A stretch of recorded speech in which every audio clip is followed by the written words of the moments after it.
ഗോകുലത്തിനൊപ്പം ഇനി എൻ്റെ പേരും എഴുതി ചേർക്കും എന്ന് പറഞ്ഞിട്ട് അദ്ദേഹം അത് പറഞ്ഞിട്ട് ലാസ്റ്റ് പറഞ്ഞത് ഇത് ഞങ്ങൾ ഓരോരുത്തരെ ഇതിനകത്ത് എടുത്തു പറയുന്ന കാര്യമുണ്ട്. എല്ലാ സമയത്തും ഒരു ചേട്ടനെ പോലെ എന്നെ ഭരിക്കുകയും എല്ലാത്തിനും ഒപ്പം നിന്ന് എന്നെ സഹായിക്കുകയും ചെയ്ത എൻ്റെ അഭിലാഷനും ഡിസ്ട്രിബ്യൂഷനും വിഷ്ണുവിനും എല്ലാം നന്ദി എന്ന് പറയുന്നൊരു സാധനമുണ്ട്. ഇത് റിലീസിന് 10-15 ദിവസം മുന്നെയാണ്. അപ്പൊ അദ്ദേഹം ഇന്നലെ സ്റ്റേറ്റ്മെന്റ് പറഞ്ഞു, പടം പകുതിയായപ്പോൾ പൈസ ഇല്ലാതെ നിന്ന സമയത്ത് ഗോകുലം വന്നു എന്നുള്ളത്. ഗോകുലം ഒരിക്കലും അങ്ങനെ ഇദ്ദേഹത്തിന് ഗോകുലത്തിൽ പോയി ഇരിക്കാനോ ഗോകുലത്തിന് പരിചയം പോലും ഇല്ല. ഗോകുലൻ സാറിന്റെ പേര് മാത്രം കേട്ടിട്ടുണ്ടെന്നല്ല, ഇതിന് ഗോകുലൻ സാറിന്റെ ഒരു ബന്ധവുമില്ല. അന്ന് എൻ്റെ അടുത്ത് ഞാൻ ചേട്ടാ വാ നമുക്ക് ഗോകുലൻ സാറിനെ മീറ്റ് ചെയ്യാന്ന് പറഞ്ഞിട്ട് അവരുടെ ആ സമയത്ത് ഷൂട്ട് നടക്കുന്ന പടത്തിന്റെ ലൊക്കേഷനിൽ പോയി ഇരുന്നിട്ടാണ് ഞങ്ങളിത് പറഞ്ഞ് സൈൻ ചെയ്യുന്നത്. ഇത് ഇന്ന് അദ്ദേഹം പറയുന്നു അദ്ദേഹമാണ് ഇതെല്ലാം കൊണ്ടുപോകുന്നതെന്ന് പറയുന്നു. പിന്നെ ഈ പോസ്റ്റുകളൊന്നും അദ്ദേഹം സ്വന്തമായിട്ട് എഴുതുന്നല്ല കേട്ടോ. ഇത് പുള്ളി പറയും നമ്മൾ എഴുതി കൊടുക്കണം. എല്ലാ പോസ്റ്റുകളും പുള്ളി പറയുന്നത് നമ്മൾ വാട്സപ്പിൽ എഴുതിയിട്ട് അയച്ചു കൊടുക്കണം. എന്നിട്ട് പുള്ളി പോസ്റ്റ് ചെയ്യും.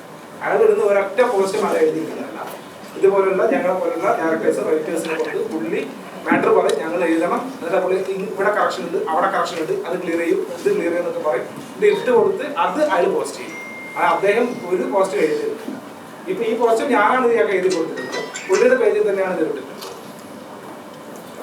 അത് മാത്രമല്ല ഇദ്ദേഹത്തിന്റെ വീടിന്റെ ഹൗസ് വാമിംഗ് നടന്നത് 22 ജൂണിലാണ്. അതായത് സിനിമ റിലീസ് ആവുന്നതിന്റെ 1.5 മാസം ജൂലൈ 14 സിനിമ റിലീസ് ആവുന്നതിന് 15 ദിവസം മുന്നേ. അന്ന് ഹൗസ് വാമിംഗ് പരിപാടിക്ക് പോകാൻ പറ്റിയില്ല, വിഷ്ണുവൊക്കെ പോയിരുന്നു. അന്ന് അവിടെ എല്ലാവരുടെയും മുന്നേച്ചിട്ട് സംവിധാനം അറിയാത്ത സംവിധായകന് ഈ പടം റിലീസ് കഴിഞ്ഞാൽ വീട് വെച്ച് കൊടുക്കാൻ പോകുന്ന ഒരു ഓഫർ അദ്ദേഹം കൊടുത്തു. അത് വിശ്വസിച്ച് വിഷ്ണു സ്ഥലമൊക്കെ പോയി നോക്കി, പക്ഷെ അത് എന്തോ ദൈവഭാഗ്യം കിട്ടിയില്ല.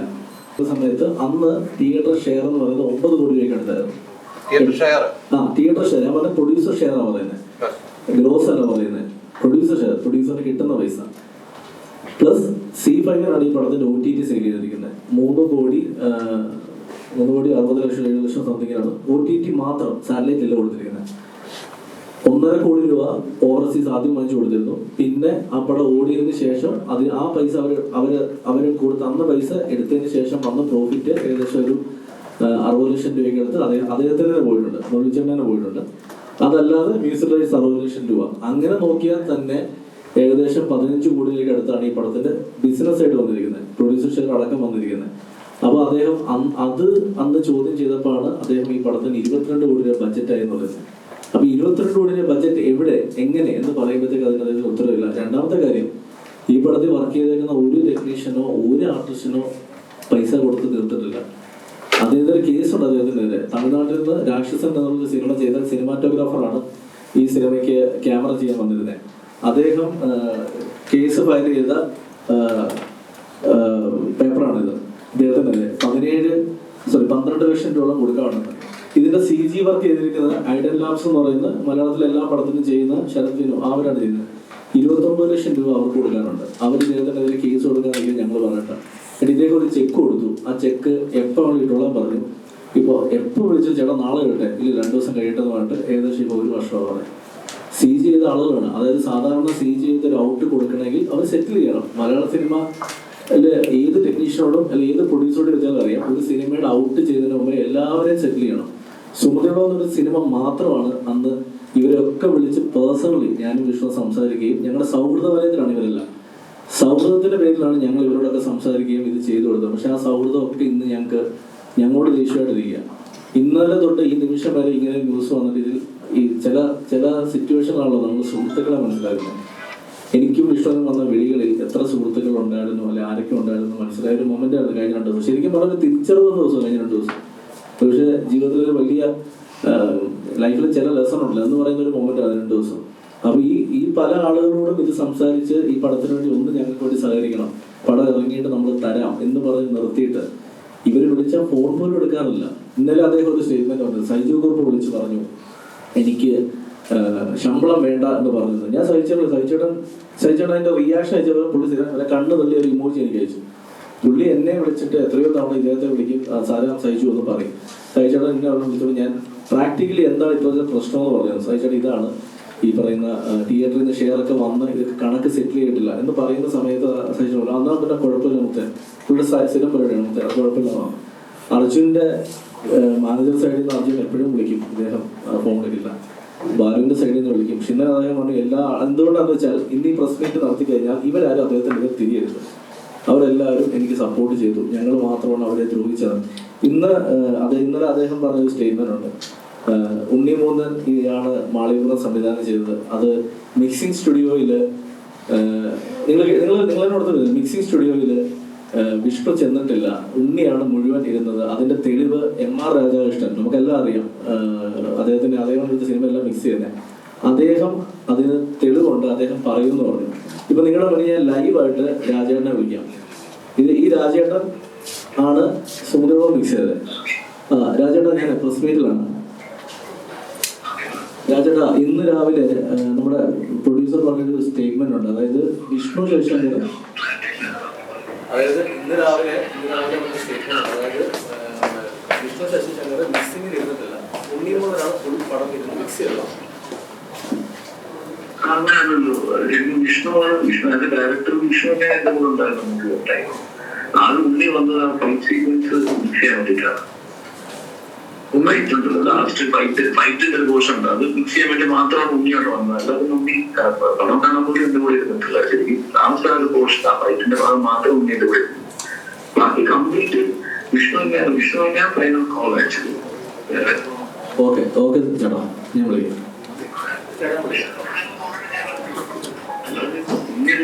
അങ്ങോട്ട് വന്നു, മറ്റേ ഫൈറ്റിന്റെ പോർഷൻ മാത്രം എന്റെ കൂടെ ഇരുന്നു, മാത്രമല്ല. അത് കാരണം പുള്ളി ഫൈറ്റ് ഒക്കെ ചെയ്തൊന്നും ഇതുണ്ടായിരുന്നു, അതിനുവേണ്ടി മാത്രം എന്റെ വരുന്നുണ്ട്. പിന്നല്ല, അത് ഫുൾ ടൈം അത് അതിന് ഇവന് അത്ഭുതം ബന്ധപ്പെടുകയും.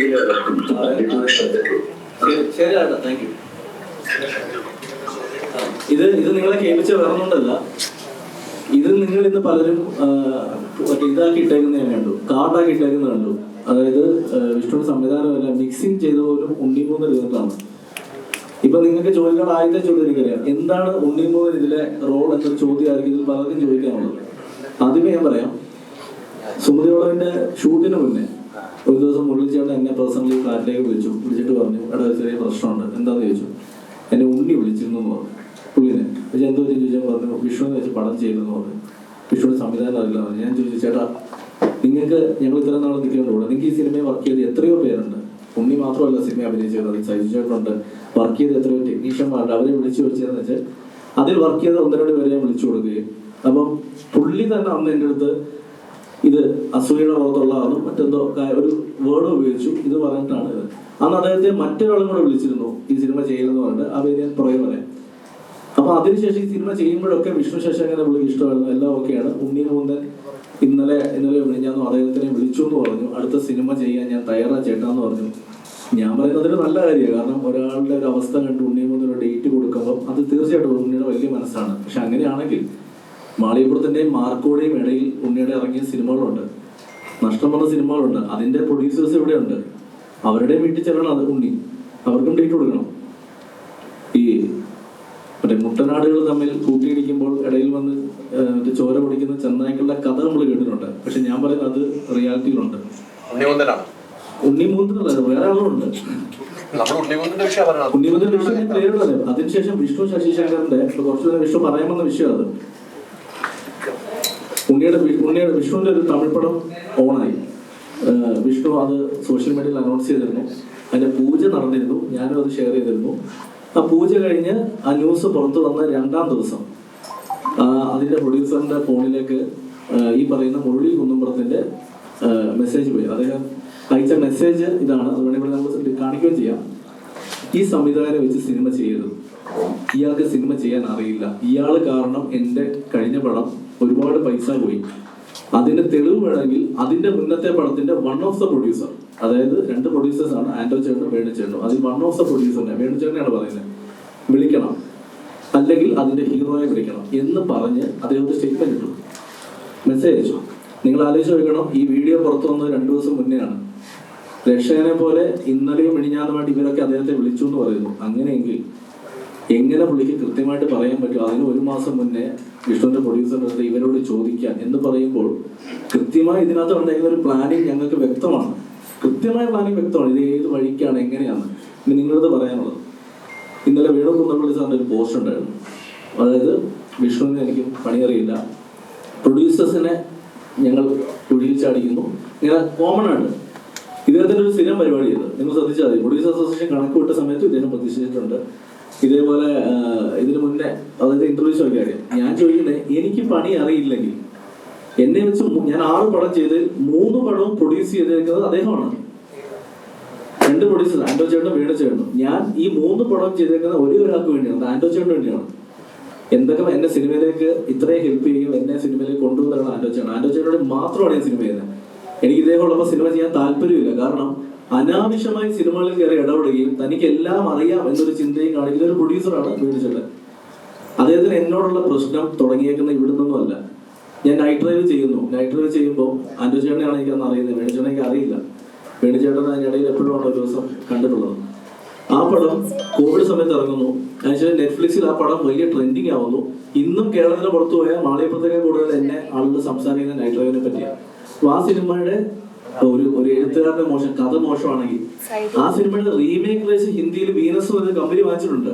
അതിന്റെ സ്റ്റോറി റീമേക്ക് വാങ്ങിച്ചിട്ടുണ്ട്, അവിടെ ചെയ്യാൻ പ്ലാൻ ചെയ്യുന്നുണ്ട്.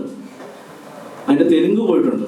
ഈ അടുത്ത സമയത്ത് അതിന്റെ തെലുങ്ക് പോയി, കഥ മോശം. ഓക്കെ, അപ്പം ആദ്യത്തെ പടം ആസ് എ റൈറ്റർ ഇന്നലെ പറഞ്ഞ അദ്ദേഹം പറഞ്ഞ ഫേസ്ബുക്ക് പോസ്റ്റ് പ്രകാരമാണ് ഞാൻ മോശം റൈറ്റർ ആണെങ്കിൽ. എന്റെ 2ാമത്തെ പടം മാളികപ്പുറവും അദ്ദേഹം തന്നെ പ്രൊഡ്യൂസ് ചെയ്യുന്നു, ആന്റോ ചേട്ടനും അദ്ദേഹം പ്രൊഡ്യൂസ് ചെയ്യുന്നു. അതിന്റെ നിർമ്മാണ സമയത്ത് ഒരു സമയത്ത് ശബരിമലയിൽ അദ്ദേഹം എത്തുകയും നമ്മൾ കഥയൊക്കെ പറഞ്ഞാണ്. അന്നും അദ്ദേഹം കുറച്ച് കറക്ഷൻസ് ഒക്കെ പറഞ്ഞു. ശബരിമല വെച്ച് നമുക്ക് അദ്ദേഹത്തിന് ഷൂട്ട് ചെയ്ത് അദ്ദേഹം വിഷ്വൽ കാണിക്കുന്നു. അന്ന് അദ്ദേഹം എന്നെയും വിഷ്ണുവിനെയും മാറ്റിയെടുത്ത ഒരു കാര്യം പറഞ്ഞു, ഈ സിനിമയുടെ ക്ലൈമാക്സ് മാറ്റണമെന്ന് തോന്നുന്നു. അതായത് ഈ സിനിമയിലെ ക്ലൈമാക്സിൽ ഉണ്ണി മൂന്നിനെ പോലീസാക്കി നിർത്തണ്ട, ഇതിനെ അയ്യപ്പനാക്കി തന്നെ നിർത്തണം എന്ന് അദ്ദേഹം പറഞ്ഞു. അന്ന് ഞാനും വിഷ്ണു പറഞ്ഞു ഒരിക്കലും നടക്കില്ല. കാരണം ഈ സിനിമയുടെ സക്സസ് എന്ന് പറഞ്ഞാൽ ഇതിനെ ഭയങ്കര റിയാലിറ്റിയിൽ അല്ലെങ്കിൽ റിയലിസ്റ്റിക് ആയിട്ട് ഇതിനെ കൊണ്ട് ക്ലൈമാക്സ് നിർത്തിയാൽ മാത്രമേ ഈ സിനിമ വിജയിക്കുന്ന വാശിയിൽ നിങ്ങൾ നിന്നു.